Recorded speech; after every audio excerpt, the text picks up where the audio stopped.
सोनापुर नामक गांव के पास एक जंगल होता था। उस जंगल में पृथ्वीराज नाम का एक आदमी जंगल का अफसर था। वह अपने परिवार के साथ जंगल में एक खूबसूरत बंगले में रहता था। हर रोज पृथ्वीराज अपने काम पर चला जाता।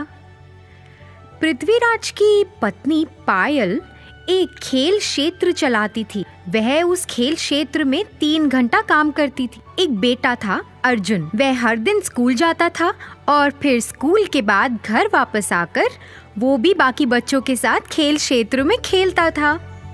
खेल क्षेत्र के पीछे पृथ्वी और पायल ने एक छोटा सा खूबसूरत लकड़ी का घर पेड़ पर बनाया।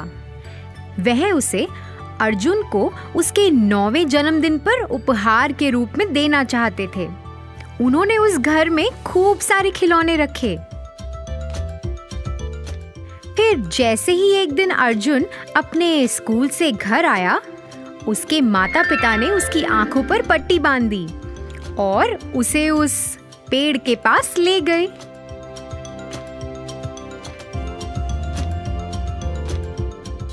जैसे ही अर्जुन ने वह घर को देखा, वह बहुत खुश हुआ।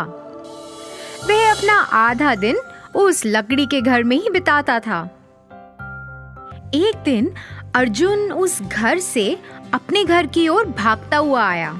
उसने एक चित्र बनाया था। भागते भागते अर्जुन का पैर फिसला और वह जमीन पर गिर गया। उसने जमीन पे सीप के आकार का एक शंख देखा। उसे उत्सुकता हुई कि ये क्या है, तो उसने मिट्टी में अपना हाथ डाला और उस सीप को निकाल लिया। जब उसने उसे खोला तो उसमें 2 चमकीले सुनहरे रंग के अंडे थे।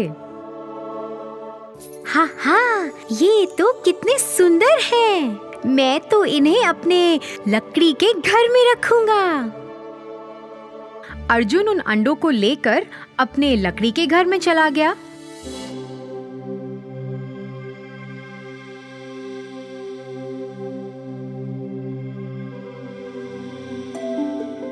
और उनके साथ खेलने लगा।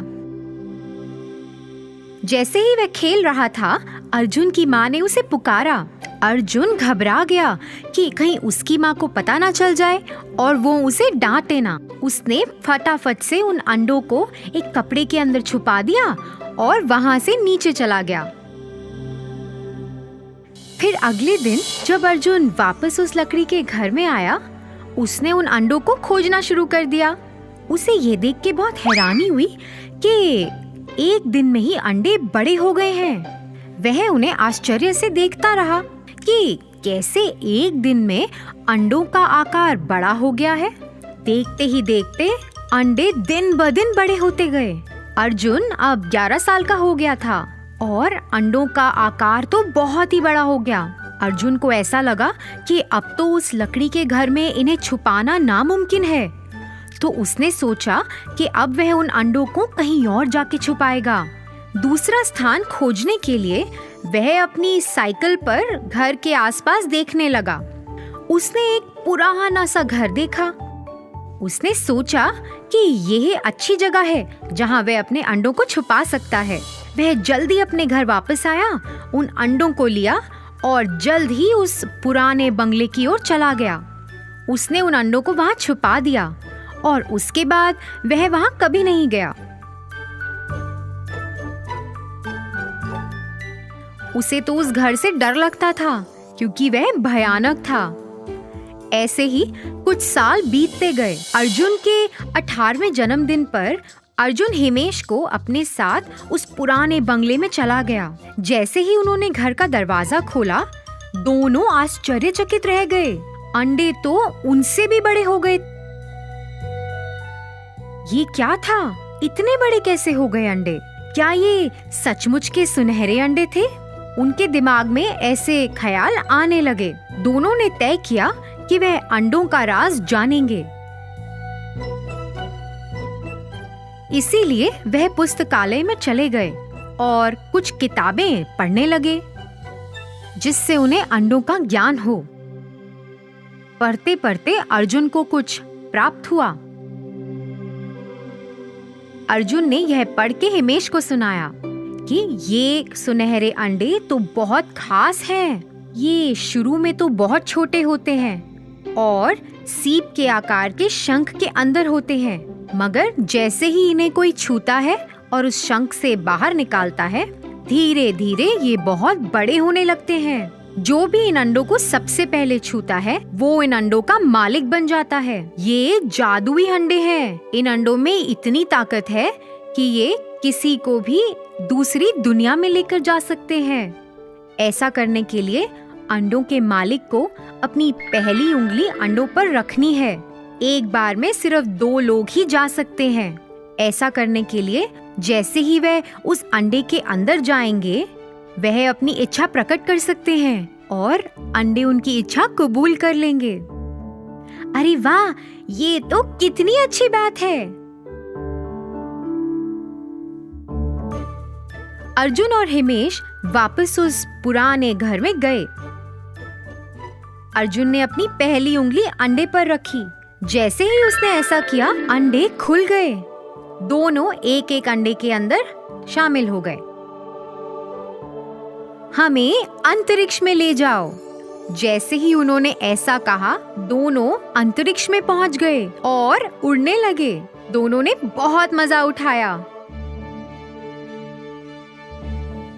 और फिर वापस अंडे में आ गए। उस दिन से दोनों अलग अलग जगहों पे जाते थे। एक बार वह ऐसी दुनिया में गए जहां बहुत प्रकार के फूल थे। उन्होंने आसमान की यात्रा की, बादलों में से गुजरते हुए, और धरती को वहां से देखा। फिर एक दिन वह सोच रहे थे कि अब हमें कहाँ जाना चाहिए। हे अर्जुन, अभी तक हमने कितने प्रकार की जगह देखी है, लेकिन हमें समुद्र की सैर करनी चाहिए। वहाँ तो हम अभी तक गए ही नहीं हैं। हाँ, लेकिन वहाँ हम ज्यादा देर तक रह नहीं सकते। हाँ, तो इसीलिए हमें वहाँ तैरना होगा। फिर हम समुद्र के अंदर की दुनिया को देख सकते हैं। प्यारे अंडे, हमें समुद्र के अंदर ले चलो। जैसे ही उन्होंने अपनी इच्छा प्रकट की, उन्होंने खुद को समुद्र तल पर पाया। वह इधर उधर देखने लगे। समुद्र में भिन्न भिन्न प्रकार की मछलियां थी, फूल पौधे थे और कई अलग अलग तरह के जीव थे। वह तो समुद्र के अंदर की दुनिया को देखकर हैरान रह गए थे। बस वो तो उस जगह का लुत्फ उठा ही रहे थे कि अचानक उन्होंने अपनी ओर आते हुए एक बड़ी मछली को देखा। हे अर्जुन, देखो वो कितनी बड़ी मछली है। हे भगवान, ये तो बहुत भयानक लग रही है। अरे ये कुछ नहीं खाएगी, ये तो सब जादू है। अरे नहीं बाबा, देखो वो हमारी ओर आ रही है। अरे हमें यहाँ से भागना चाहिए। दोनों आखिरकार चिल्लाए।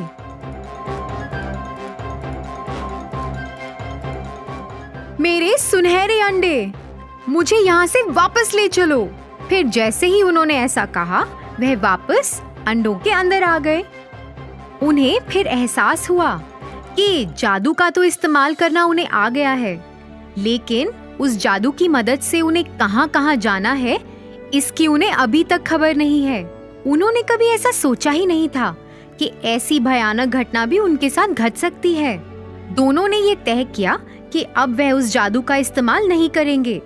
उन्होंने उन सुनहरे अंडों को बड़े से कपड़े से ढक दिया।